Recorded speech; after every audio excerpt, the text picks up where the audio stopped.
Diesmal zeigen wir Ihnen die Verwaltung von Artikeln in der Central Station 3. Damit können Sie Signale wie dieses hier, Weichenantriebe mit dem passenden Digitaldecoder oder Mehrfachdecoder wie den M83 oder MFX-Signale wie dieses hier digital steuern. Diese Tipps können Sie auch in diesem Buch zur CS3 Digital steuern mit der Central Station 3 ab Software 2.0 nachlesen. Darin finden Sie viele ergänzende Tipps und Anleitungen für die Central Station 3 zum Steuern und Automatisieren Ihrer Modellbahn, wie auch hier das Kapitel zum Anlegen von Weichen oder anderen Magnetartikeln.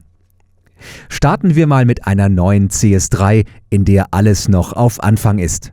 Unten im Bild sehen Sie die Liste Ihrer Lokomotiven. Oben die noch leere Liste der Signale, Weichen und allen anderen Magnetartikeln. Tippen Sie auf den Schraubenschlüssel, um das Menü zu öffnen.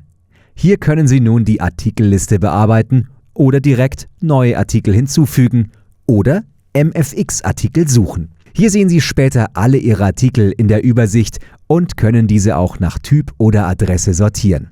Sie können alle Märklin-Decoder, egal ob alt oder neu, manuell anlegen. Unterstützt der Decoder wie die neuen Märklin-Decoder das MFX-Protokoll, können Sie den Decoder auch automatisch erkennen.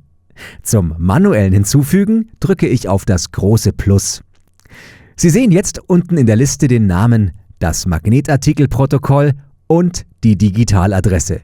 Dieser Artikel X1 hat also die MM-Adresse 1 und das können wir jetzt alles ändern. Beginnend mit dem Namen. Dieser Artikel soll Weiche 1 heißen. Außerdem könnten wir das Magnetartikelprotokoll hier noch ändern. Und dann bekommt die Weiche noch das korrekte Symbol. Dazu tippen Sie auf diese Reiter hier unten. In diesem Fall auf den Reiter für Weichen. Nachdem das hier auf der Anlage eine Rechtsweiche ist, stimmt das Symbol. Sie können gleich noch eine zweite Weiche anlegen. In diesem Fall wird der letzte Name erneut verwendet und die Zahl einfach erhöht. Also Weiche 2. Auch hier können Sie noch das Symbol ändern, falls es jetzt zum Beispiel eine Linksweiche ist. Als dritten Artikel lege ich noch ein Signal an. Beim Tippen auf das Plus werden gleich die letzten Einstellungen übernommen. Die Adresse und der Name werden einfach nach oben gezählt. Deshalb ändere ich das jetzt, wenn es nicht passt. Statt einer Weiche könnten Sie hier auf dem Reiter ein Licht auswählen oder hier ein Lichtsignal, zum Beispiel das HP01. Das Signal sollte jetzt nur noch den passenden Namen bekommen, damit Sie sich später wieder zurechtfinden. Wenn Sie am Decoder des Signals eine andere Adresse eingestellt haben, können Sie jetzt die richtige Adresse auswählen. In meinem Fall steckt das Signal auf der Adresse 5. Deshalb ändere ich das hier. Die Adressen stellen Sie bei den digitalen Decodern über das sogenannte Mäuseklavier ein. Mit einem Schraubendreher können Sie hier die DIP-Schalter nach oben schieben.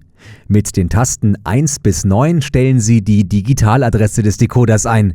Die Taste 10 entscheidet, ob Sie den Decoder unter dem MM oder unter dem DCC-Protokoll verwenden möchten. Welche Tasten nach oben oder unten müssen, sehen Sie auch direkt im Menü der Central Station 3, wenn Sie ganz rechts auf den Pfeil nach rechts tippen. Dann öffnet sich diese Übersicht und Sie sehen, wie die DIP-Schalter gesetzt werden müssen. Oben finden Sie die Einstellungen für die Mehrfachdecoder, wie den links oben den M84 oder den M83 und links unten die Schalter für die neuen Weicheneinbaudecoder oder neuen Signaldecoder. Die Einstellungen finden Sie aber auch in der mitgelieferten Gebrauchsanleitung oder nochmal in diesem Buch als übersichtliche Liste.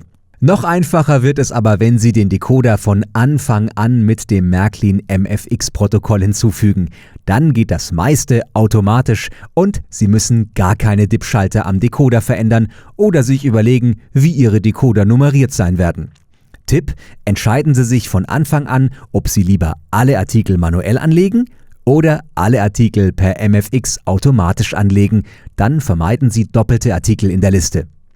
Zum automatischen Hinzufügen tippen Sie wieder auf den Schraubenschlüssel und wählen Sie dort den untersten Punkt MFX-Artikel suchen. Jetzt können Sie dem Decoder automatisch eine neue Adresse vergeben. Damit wird einem neu gefundenen Weichendecoder oder Signaldecoder eine freie Adresse in der CS3 vergeben. Verwenden Sie einen Mehrfachdecoder wie den M84 oder den M83 für bis zu 4 Signale oder Weichen. An einem Decoder werden gleich 4 Adressen hintereinander vergeben. Nach ein paar Augenblicken hat die CS3 die Decoder automatisch erkannt und vergibt selbstständig Namen und Symbole, die Sie alle noch anpassen können. Dazu tippen Sie einfach oben auf Bearbeiten, dann auf Artikelliste bearbeiten und dann sehen Sie wieder die Übersicht von vorhin. Hier sehen Sie jetzt auch die beiden Mehrfachdecoder A und B. Das sind in diesem Beispiel ein M83 für 4 Weichen und ein M84 für 4 Hobbysignale von Märklin. Hier können Sie die Artikel wieder umbenennen und das passende Symbol auswählen.